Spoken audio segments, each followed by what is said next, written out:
Assalamualaikum dan salam sejahtera kepada semua yang hadir dalam sesi e-talk kita pada petang ini.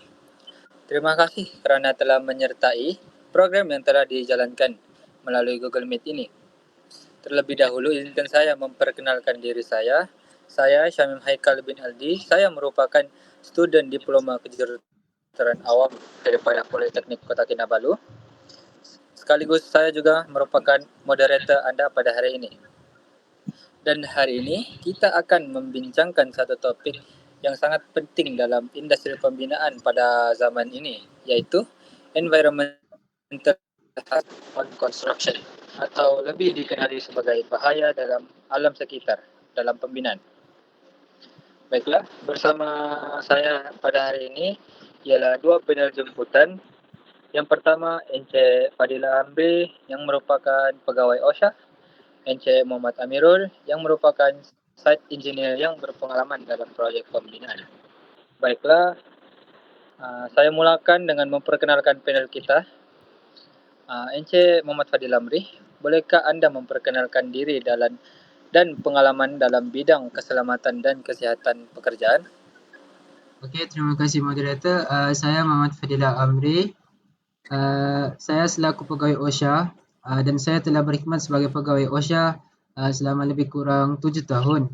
Sepanjang tempoh tersebut saya banyak terlibat dalam pemantauan keselamatan di tapak pembinaan termasuk aspek perlindungan alam sekitar seperti kawalan hakisan, pencemaran air dan juga pengurusan sisa. Baiklah, terima kasih. Bagaimana pula dengan pihak site engineer? Terima kasih moderator. Saya Muhammad Amirul, merupakan seorang site engineer yang terlibat dalam pelaksanaan projek pembinaan. Jadi tugas saya ni termasuk dalam memastikan kerja di tapak berjalan lancar dan mematuhi standard keselamatan serta keperluan alam sekitar. Baiklah, sebelum kita beralih kepada topik perbincangan kita, ingin saya memberikan informasi sedikit sebanyak. Topik perbincangan kita pada hari ini berhubung kait rapat dengan SDG 3. SDG 3 yang berkaitan dengan topik kita ialah dari segi aspek keselamatan persekitaran, iaitu mengurangkan kematian akibat pencemaran udara, pencemaran air, tanah dan kemalangan jalan raya. Baiklah, marilah kita beralih kepada perbincangan utama kita, iaitu hazard environmental on construction. Okey, pertama sekali, apakah yang dimaksudkan dengan environmental hazard dalam pembinaan, Encik Muhammad Fadilah? Environmental hazard merujuk kepada sebarang risiko atau ancaman kepada alam sekitar yang berpunca daripada aktiviti pembinaan. Antaranya termasuk pencemaran air akibat aliran tanah, pencemaran udara seperti habuk, hakisan tanah, bunyi bising serta pembuangan sisa yang tidak terkawal. Jika perkara ini tidak dikawal dengan baik, ia boleh memberi kesan negatif kepada komuniti sekitar dan juga ekosistem. Baik, jelas. Untuk Muhammad Encik Amirul, daripada perspektif tapak, apakah contoh sebenar yang sering berlaku?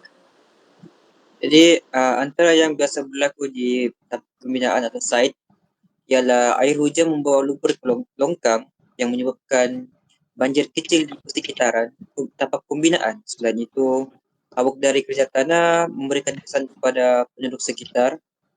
Dan akhir sekali ialah sisa binaan dibuang tanpa kawalan yang baik. Ini biasanya berlaku jika kawalan tidak dipatuhi sepenuhnya oleh pihak yang tertentu. Baik, terima kasih. Okey, seterusnya kita beralih kepada perbincangan yang kedua, iaitu kawalan dan pencegahan. Encik Amri, bagaimanakah langkah kawalan yang sepatutnya diambil? Okey, dari segi kawalan, langkah yang perlu diambil termasuk pelaksanaan pelan kawalan hakisan dan sedimen atau ESCP, pembinaan silt trap dan silt fence, kawalan habuk melalui semburan air, pengurusan sisa secara sistematik serta pemantauan berkala oleh pihak berkuasa. Jamri, adakah semua tapak ini mematuhi perkara? Secara realitinya tidak. Semua tapak pembinaan mematuhi langkah-langkah ini sepenuhnya. Ada yang gagal disebabkan tekanan kos, kurang kesedaran, dan juga sikap tidak mengambil serius terhadap isu alam sekitar. Baiklah. Encik Amirul, sebagai engineer, apakah cabaran sebenar di tapak? Cabaran utama di site atau tapak pembinaan ialah berlakunya kekangan bajet oleh pihak tertentu lah. Selain itu, kami juga mendapat tekanan daripada pihak atasan untuk mempercepatkan kerja dilakukan. Akhir sekali, cabaran yang dihadapi ialah kekurangan pekerja mahir dalam melakukan suatu pekerjaan. Kadang-kadang kawalan sekitar dianggap penting berbandingan progres kerja walaupun itu dipandang salah. Baiklah. Okey, seterusnya mari kita berpindah alih kepada isu etika dan tanggungjawab. Isu etika juga sangat penting. Apa yang perlu dilakukan jika berlaku pelanggaran? Encik Amri? Sebagai seorang profesional, kita wajib melaporkan sebarang ketidakpatuhan yang berlaku. Kita tidak boleh berkompromi dalam hal keselamatan dan perlindungan alam sekitar kerana ia melibatkan kepentingan masyarakat dan juga undang-undang. Encik Amirul? Saya setuju dengan pendapat Encik Amri. Sebagai engineer, kita perlulah bertanggungjawab kerana kita seorang yang profesional.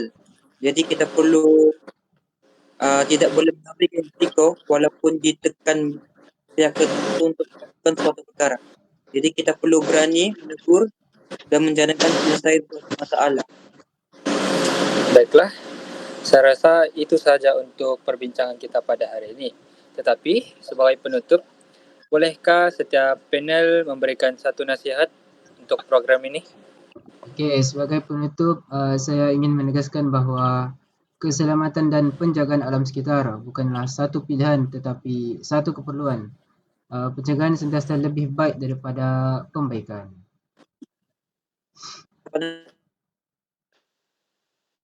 Amalkan sikap tanggungjawab dalam melakukan suatu pekerjaan kerana alam sekitar ni adalah anugerah Tuhan. Jadi kita perlu menjaganya dengan tanggungjawab bersama. Baiklah, terima kasih. Terima kasih kepada kedua-dua panel atas perkongsian yang sangat bermanfaat ini. Diharapkan sesi ini memberikan kesedaran kepada kita semua tentang pentingnya menjaga alam sekitar dalam industri pembinaan. Saya rasa itu sahaja perbincangan kita untuk program pada kali ini. Saya harap semuanya berjalan lancar. Sekian, terima kasih. Assalamualaikum dan selamat petang.